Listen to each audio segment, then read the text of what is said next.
Buenas tardes.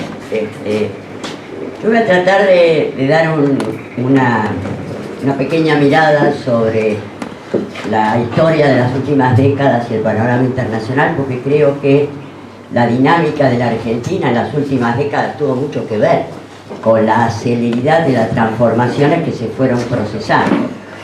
De alguna manera, y más allá de las críticas que se le puedan hacer, uno también le hace, yo creo que hay un momento de la historia a partir de la Segunda Guerra que van a ser 25 o 30 años claves, que es que al finalizar la guerra y en el marco del mundo bipolar hegemonizado por Estados Unidos y la Unión Soviética, se desarrolla lo que se llama la revolución del tercer mundo.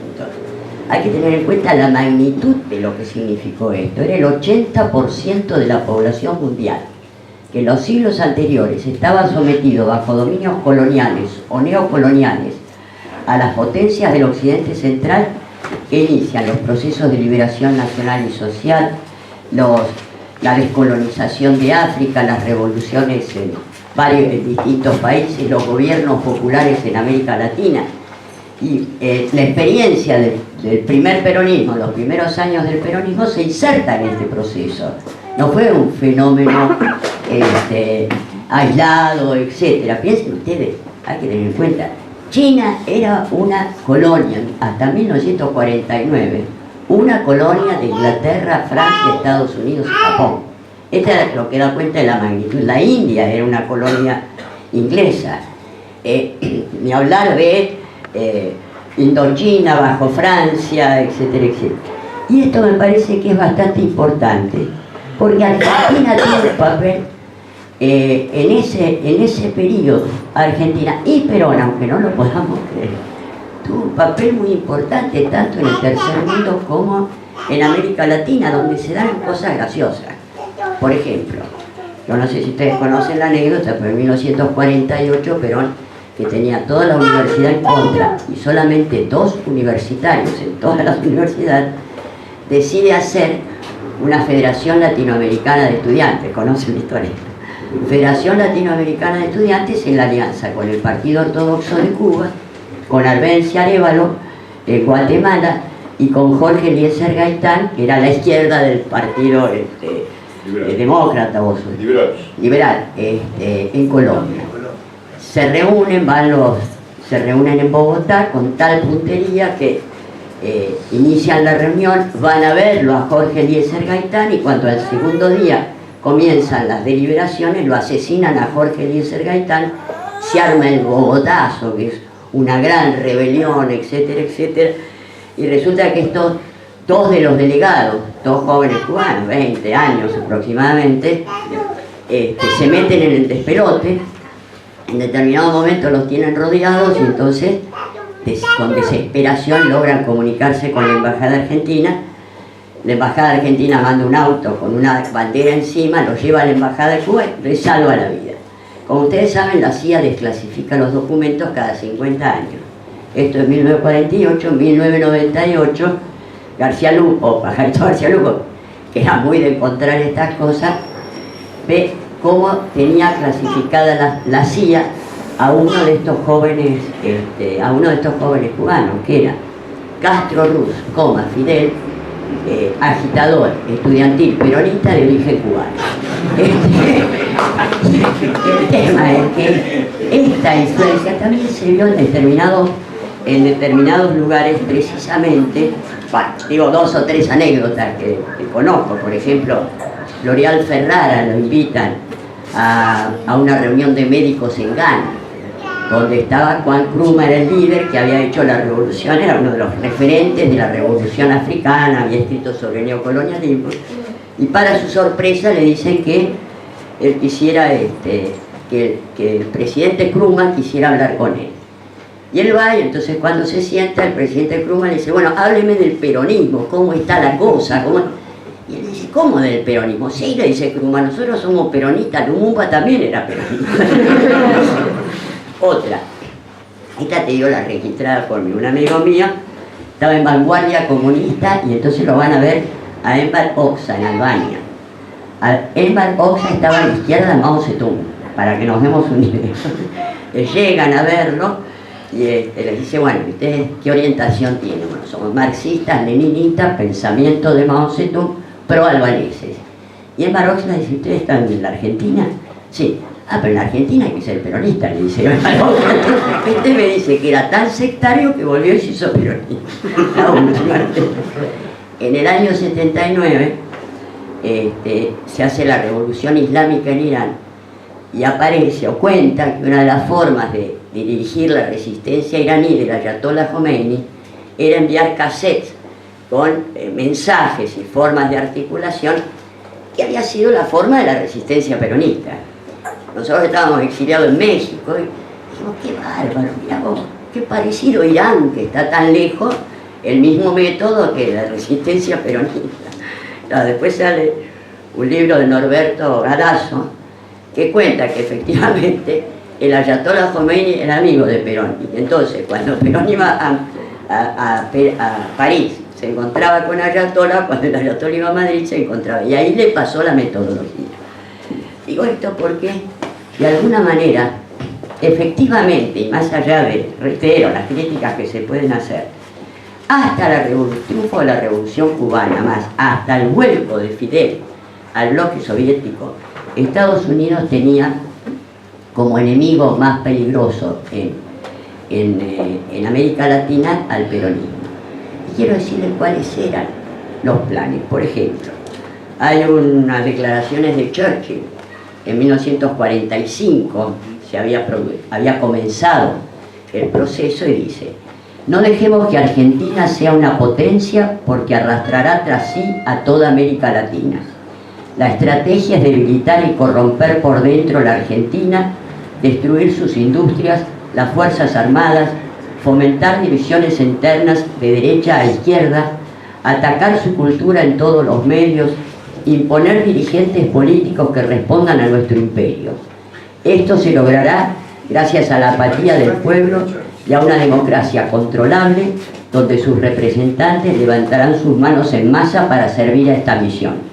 Hay que humillar a la Argentina. Y efectivamente, cuando se produce el derrocamiento en 1955, Churchill dice: la caída del tirano Perón en Argentina es la mejor reparación al orgullo del imperio y tiene para mí tanta importancia como la victoria en la Segunda Guerra Mundial. Y las fuerzas del imperio inglés no le darán tregua, cuartel ni descanso ni vida, en vida, ni tampoco después de muerto. Quiero decir, y esto lo vamos a ver después, que hay estrategias de los centros de poder hacia aquellas experiencias políticas que no son casualidades permanentes, verdaderamente. ¿Por qué? Porque esta revolución del tercer mundo toca núcleos decisivos del poder de las potencias. Piensen ustedes que en esa revolución del tercer mundo caen 5 imperios. Cae el imperio inglés, cae el imperio francés, el imperio belga, el imperio holandés y el imperio del sol naciente. Antes, en la Primera Guerra, ya ha caído el imperio austrohúngaro y el imperio otomano. Después voy a retomar esto. El tema que es que la revolución del tercer mundo, además de afectar a los intereses de las potencias, una de sus características va a ser la estatización de los yacimientos de petróleo, el control de gran parte de la producción petrolera a través de esta organización que es la OPEP, Organización de Países Exportadores de Petróleo. Al mismo tiempo, que les da una fuerza muy grande, porque si bien Estados Unidos y las grandes potencias controlan a las empresas, ellos controlan los yacimientos. Y esto, les decía, va a tocar núcleos decisivos, porque cuando en 1973 deciden incrementar los precios del crudo en un 400%, se estalla una crisis en los países centrales de Occidente, también acá. Y el tema es que, a su vez, piensen ustedes que los organismos internacionales pasan en esos años de 54 a 190 países. Y esto va a dar lugar a una serie de debates como un nuevo orden económico internacional, un nuevo orden mundial, etc., cuya respuesta va a ser una brutal estrategia de restauración conservadora, diseñada por Kissinger e implementada por Nixon y Ford, que tiene sobre todo sobre América Latina y África, esta ola sincrónica de dictaduras militares con terrorismo de Estado, decididos a utilizar la represión hasta sus últimas consecuencias con el fin de revertir esta situación de insurgencia que se había dado en el tercer mundo. Piensen ustedes que 1971 golpe en Bolivia, 1972 Uruguay, 1973 Chile, 1975 Perú, 1976 Argentina. Esta estrategia va acompañada además, en el caso específico de la Argentina, de lo que Kissinger llamaba la estrategia del satélite privilegiado. Es decir, hasta ahora, hasta entonces, se habían introducido las transnacionales, habían llegado en los años 60 las transnacionales, pero tenían el problema de que las políticas proteccionistas y arancelarias les limitaban su capacidad de mercado. Entonces, el satélite privilegiado, ¿qué era? Elegir en cada continente un país, que iba a ser el satélite, la India en Asia, Nigeria en África y Brasil en Argentina. Ahí debía concentrarse el grueso de la producción industrial y el resto de los países, sobre todo de América del Sur, debían desindustrializarse y volver a ser productores de materias primas. Esta es la política que comienza a implementar la dictadura militar a través de las políticas de Martínez de Hoz, esta cosa de apertura de las importaciones, quiebra, etcétera, etcétera, que a lo cual introduce un nuevo elemento, y esto lo tenía muy claro ya John Adams, presidente norteamericano, decía: a las sociedades se las domina por la espada o por la deuda. Ellos con la espada hicieron el golpe militar y nos dejaron el huevo de la serpiente de la deuda, que como sabemos es absolutamente fraudulenta, y a lo cual se agregaba la estatización de la deuda privada, que es otro gran fraude de 25.000 millones de dólares, que cuando hablamos de corrupción, la magnitud de la estatización de la deuda es la corrupción histórica más grande que se ha dado en la Argentina, porque eran falsas, etcétera, etcétera. 25.000 millones de dólares, por los cuales le hemos pagado cerca de 250.000 millones de dólares. El problema que Argentina debía desindustrializarse en un doble sentido, para esta concentración en el satélite privilegiado, pero además como una forma de quebrar estructuralmente el poder de los trabajadores en la Argentina, que habían demostrado a lo largo de 18 años una gran capacidad de resistencia, una de cuyas formas de estructura de poder era el pleno empleo, porque durante todo ese tiempo estaba con un 3% de desempleo, que es prácticamente pleno empleo. Les decía, las situaciones, pues podemos ir viendo cómo viene este recambio cuando las dictaduras empiezan a plantearse como más peligrosas que las democracias, y entonces tenés la ola sincrónica en los 80 de democracias controladas del consenso de Washington, y donde la clave es la problemática del control financiero. ¿Por qué? Porque 1980 es un año clave en la medida en que en el 79, con la revolución islámica en Irán, el precio del petróleo ha subido un 1000%, y esto hace que sean accesibles tecnologías que existían, pero que eran demasiado caras respecto de determinado precio del petróleo. Y es ahí cuando se lanza y se acelera la revolución científico-técnica con la cuestión de la informática, la nueva tecnología, las redes internet, etcétera, etcétera.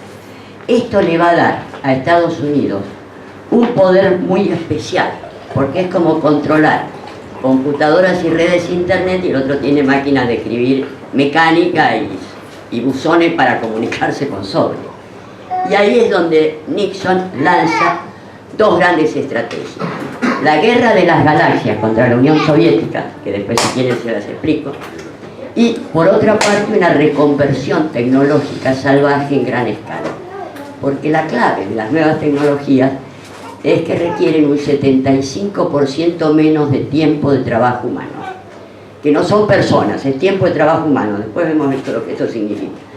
Y esto le permitió una reconversión tecnológica, especialmente en los años 90, con procesos de debilitamiento de los sectores trabajadores acompañados de precarización laboral, etcétera, etcétera.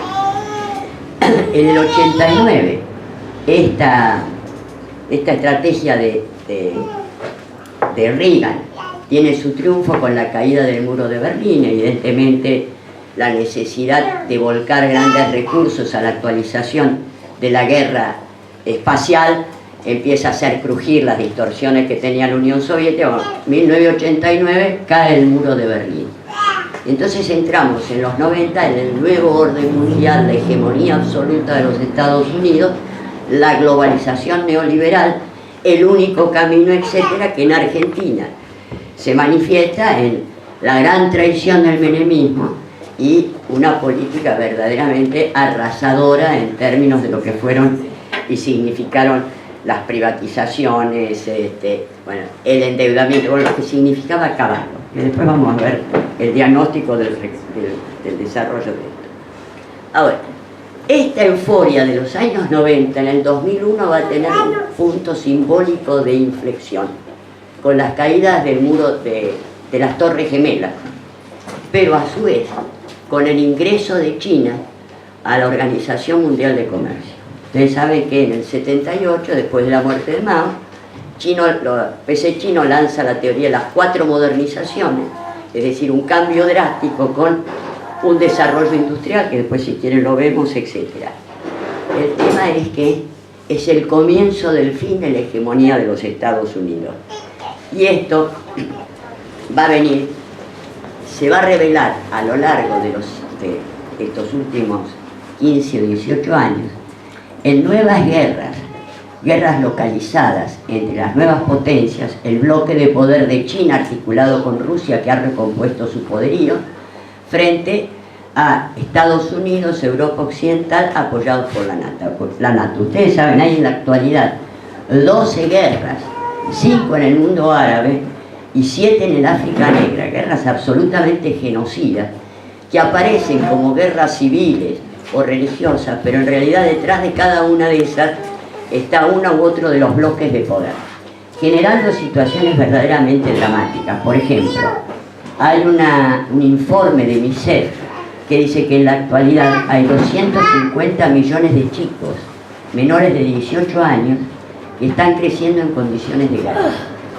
Y esa situación calculan que al 20%, por lo menos 20%, estamos hablando de 50 millones, van a tener secuelas psicológicas muy graves y en muchos casos irreversibles. Es decir, locura de guerra. Esta base es una de las bases de reclutamiento del ISIS y de todo, digamos, el islamismo radical, donde le están dando sentido a la vida a través de la muerte. Esto también se puede ir viendo. El tema que al ingresar China en el mercado mundial, acá la crisis ha estallado en el 2001, pero casi inmediatamente la demanda china va a ser un alza en las famosas commodities, es decir, el precio del petróleo, la soja, los granos, etcétera, que va a dar a nuestros países una cierta etapa de bienestar durante 6, 7, 8 años, que es donde de alguna manera pudo haber una relativa recomposición de la situación de América Latina. Ahora, el problema es que a partir de la crisis del 2008, con la caída de Lehman Brothers y Wall Street, etcétera, etcétera, hay una cierta retracción de las tasas de crecimiento chino, bajan los precios de las commodities y esto va a hacer entrar en crisis, o por lo menos va a quitar bases de sustentabilidad a las experiencias que de alguna manera post-neoliberales o progresistas, como se quieran llamar, habían intentado armar una articulación latinoamericana que tuvo una dinámica muy importante en términos políticos, pero que estructuralmente no logró imponer bases irreversibles de ese proceso de integración. No hicieron el Banco del Sur, no hicieron un sistema de transporte, no hicieron una articulación productiva, etcétera, etcétera. En esas condiciones, la situación de Estados Unidos es que desde hace 2 o 3 años comienza un repliegue frente a su oposición con el bloque chino-ruso y un repliegue hacia América Latina, porque evidentemente China le ha ganado la disputa hegemónica. Ya de alguna manera debió retirarse de los países menores del Asia, En el mundo árabe le va muy mal, o sea, en Irak destrozó el país pero no pudo consolidar ningún país, ningún poder. Libia está absolutamente destrozada. En Afganistán el ejército norteamericano está nucleado absolutamente solo en Kabul, la capital, y no puede salir. En Siria el eje Irán, Rusia le acaba de ganar la guerra de Siria.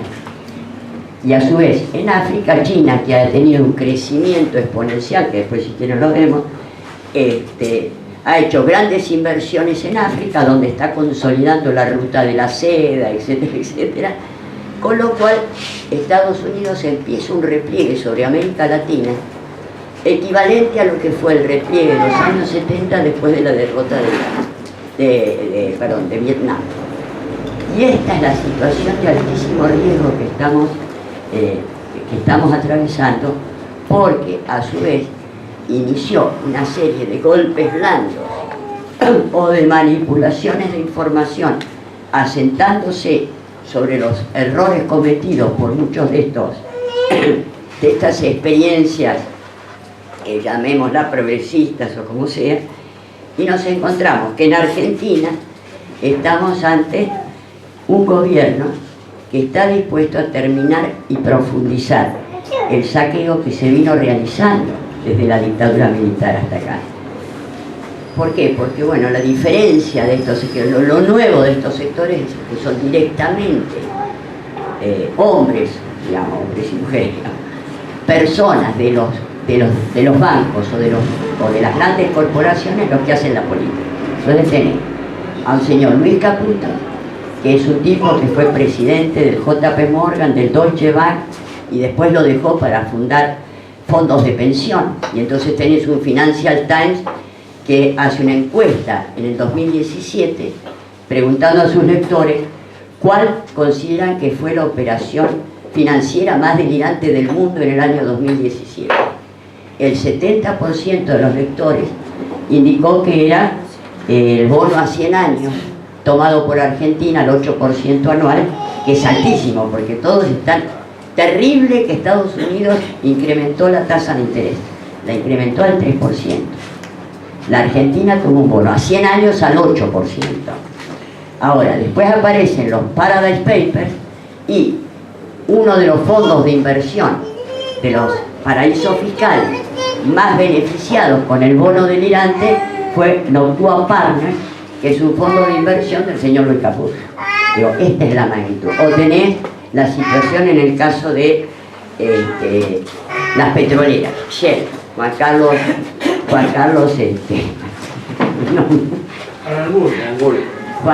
Aranguren, presidente de la Shell hasta pocos meses antes, y fue el encargado de poner el valor del gas a boca de pozo, al mallón de BTU, que es la forma de medirlo, a $7.50. Quiero decirle que en Estados Unidos eso mismo está a $2.50. ¿Qué pasa? El tema es que para esto sea rentable, porque puede ser que lo de vaca muerta cueste más sacarlo. Pero el tema es que el convencional a lo mejor lo sacás por $2, pero recibís $7.50, es decir, una estafa descomunal, a la cual se unen los Midland y los Lewis, que son los de las distribuidoras de energía, etcétera. Y acá nos quieren decir que hay una gran crisis, que no podemos gastar más de lo que tenemos. Lo que pasa es que lo que ha habido acá es un saqueo descomunal, porque mientras la población argentina en su gran mayoría entra en crisis, tenés los bancos y los fondos de pensión de inversión, el JP Morgan y los otros bancos seguramente vinculados hicieron ganancias descomunales. El caso de las petroleras, están haciendo ganancias. ¿Por qué? Porque tienen costos en pesos y reciben precios en dólares. Las distribuidoras, etcétera, etcétera. El caso de las mineras, no solamente que se les sacaron los impuestos, sino que en el caso de Minera La Lumbrera, por ejemplo, 2 geólogos de la Universidad de Tucumán hicieron un análisis del barro de exportación. Las mineras se exportan a declaración jurada, es decir, bien, Minera La Lumbrera, te juro por Dios que exporto 3 metales. Estos analizaron y había 30 metales. El cálculo del contrabando anual solo de mineral alumbrera de 5.500 millones de dólares por año, porque exportan minerales muy valiosos. Si vos tenés que la Barrick no es más honesta que Mineral Alumbrera, y tenés varias más mineras que hacen lo mismo, ahí nomás, controlando el contrabando de las mineras, tenés 15.000, 20.000 millones de dólares que no necesitan. Esa es la situación. ¿Ustedes se creen que las cerealeras son más honestas en la exportación que las mineras? O sea, hay una política de saqueo que está exacerbada por este gobierno. Ahora, la situación es muy grave a nivel internacional y es muy grave a nivel nacional. Si uno analiza la situación nacional, ningún país que no haya tenido una guerra en su territorio ha sufrido el nivel de destrucción y saqueo de la Argentina en estos últimos 40 años, más allá de lo que él ha tratado de hacer para revertirlo. Fíjate, 40 años se destruyó el polo industrial ferroviario. Le vendíamos a China, todavía hay en China material ferroviario que la Argentina le vendía en los años 70. El polo industrial naviero, están queriendo terminar de destruir Astilleros Río Santiago. El polo industrial aeronáutico, hace 40 años hacíamos jets, ahora no hacemos ni barrilete. El polo industrial petrolero, que no eran solamente los pozos de petróleo, eran las petroquímicas, las distribuidoras, etc. Fabricaciones militares. A eso destruimos el Sistema Nacional de Ferrocarriles, lo cual es una locura. Destruimos la flota mercante y fluvial. No tenemos flota mercante y fluvial. Y se pagan 6.000 millones de dólares anuales en fletes. A su vez, las empresas del Estado fueron regaladas en términos aberrantes. Por ejemplo, el señor Roca de Techín, Somisa estaba evaluado en 3.000 millones de dólares y María Julia Alzogaray y el papá de Triaca se le entregaron a 130 millones de dólares, es decir, al 5% de su valor. Y esto se repitió en gran parte de las empresas. Mientras tanto, en estos 40 años pagamos 500.000 millones de dólares en concepto de deuda. Perdimos 400.000 millones de dólares de renta petrolera por haber privatizado, etc. Y se perdieron otros 200.000 millones de dólares en concepto de haber destruido la flota mercante y naval. Y estos ahora quieren además dejarnos hiperendeudados. Es decir, evidentemente, y esto se da en un momento en el cual estás en una situación internacional en la cual hay una crisis de sobreproducción por carencia de demanda. Porque ¿qué pasó? Los 30 años de globalización neoliberal, sobre todo en el sector occidental, generaron altos costos sociales y económicos, incluso en los países centrales. Por eso lo tenés ahora a Trump, siendo el rey de los proteccionistas, tenés el Brexit en Inglaterra, está esta disputa con la Unión Europea, etcétera, etcétera. Todo esto en el marco de la disputa con el bloque de la alianza Rusia-China. Y a su vez, el problema es que en el sector occidental quieren solucionar la crisis, que es una crisis debida al crecimiento exponencial de la pobreza y la indigencia y el desempleo, y la polarización de la riqueza, donde el modelo argentino reproduce ese esquema, porque en esto hay que tener en cuenta además que en esos 40 años la desocupación pasó de un 3% a, ahora te dicen que hay un 10%. Pero esto es falso, porque la desocupación la mide el INDEC, que es la persona que no tiene trabajo, pero buscó trabajo.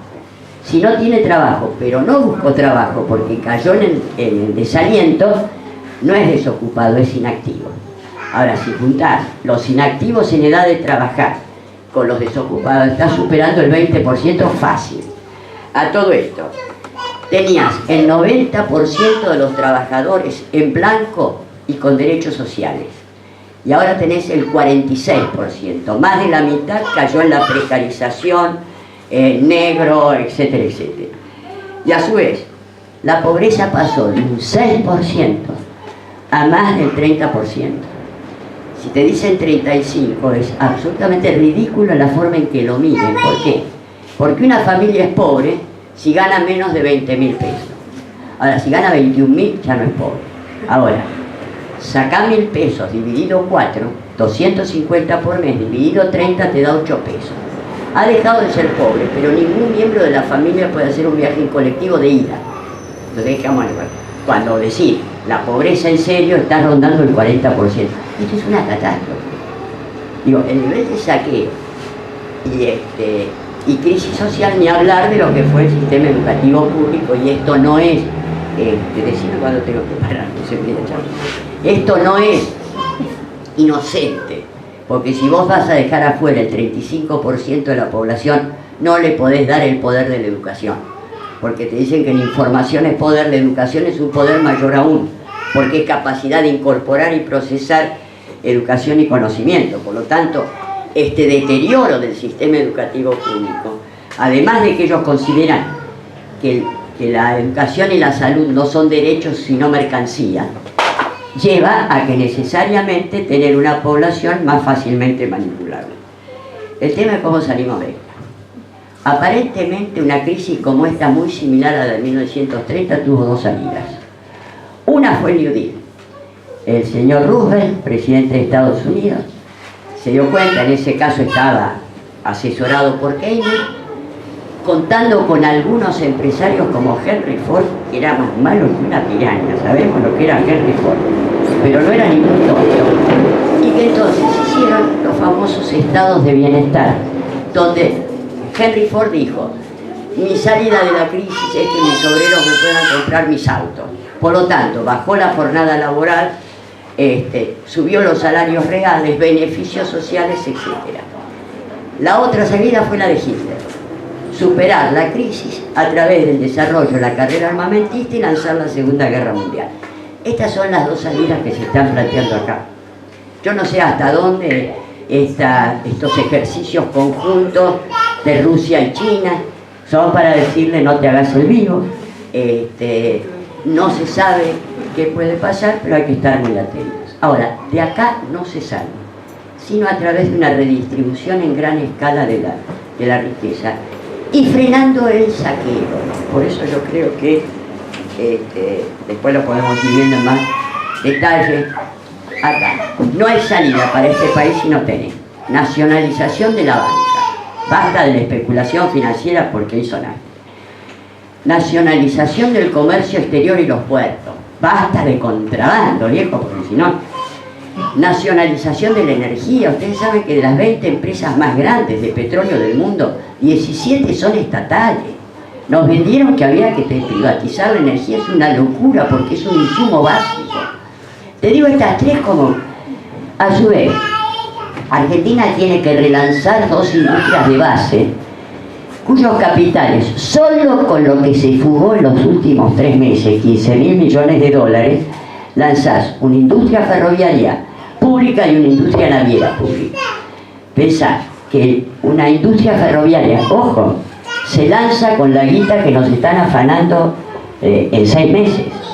¿Qué es? Ahí tenés, creás decenas de miles de puestos de trabajo en la industria central, en las industrias proveedoras, en el servicio de ferrocarriles, en los pueblos fantasmas, en la dinamización de las economías regionales y en la articulación con América Latina. Y ni hablar que, a su vez, el tema de las industrias navieras es multiplicadora de otras industrias, informática, etcétera, etcétera, etcétera.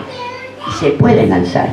Ahora, el gran problema que tenemos acá, y este es un problema civilizatorio, es el problema de las tecnologías que ahorran tiempo de trabajo humano. Pero están dadas las condiciones para sociedades de alta segmentación o para sociedades de alta integración social.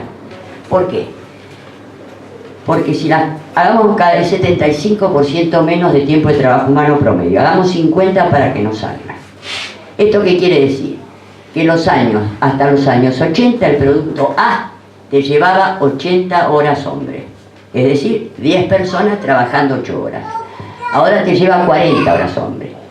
Tenés 3 opciones: te quedás con 5 trabajando 8 horas, 5 por 8, 40, y dejás 5 afuera que no vuelven. te quedás con 4 trabajando 10 horas, 4 por 10 es 40, y a 6 afuera que no vuelven. O te quedás con 10 trabajando 4 horas, con una redistribución de la riqueza, altos salarios, etcétera, etcétera, no es que también es 4 por 10, 40, pero te das cuenta que eso te da otro modelo de sociedad. Ahora, esto no es delirante. En los 30 años de oro que van del 45 al 73 y como consecuencia de la presencia de la Unión Soviética y de las revoluciones en el tercer mundo, se llaman 30 años de oro porque fueron los de más alto y sostenido crecimiento económico en el capitalismo y en el socialismo. Y justo coincide con una caída de la jornada laboral casi a la mitad. Es decir, desde las 72 horas semanales de principios del siglo XX, que eran 6 días a la semana, 12 horas, a las 40 horas semanales de los años 50, 60, etc., 5 días a la semana, 8 horas. Es decir, esto no es delirante. Lo que quiero decir es que estamos ante situaciones de desafíos civilizatorios y de altísimo riesgo. Y esto obliga a que, me parece, elevemos el nivel del debate, tengamos mucha información sobre lo que está sucediendo, intercambiarnos información, porque verdaderamente sería muy difícil que al no tener una idea del contexto y cómo se está moviendo ese contexto y qué está sucediendo y cuáles son los proyectos que tienen, y no puede pasar, no sé, como a Nicolás II de Rusia, que le estaban tomando el Palacio de Invierno y él tenía un diario íntimo, y en el diario íntimo escribió el día que le tomaban el Palacio de Invierno: hoy mi corazón late de alegría porque la pesca en el agua ha estado maravillosa. No nos puede pasar eso, muchachos. Nos han robado hasta el apellido. Basta de traiciones en nombre del campo popular, ¿no?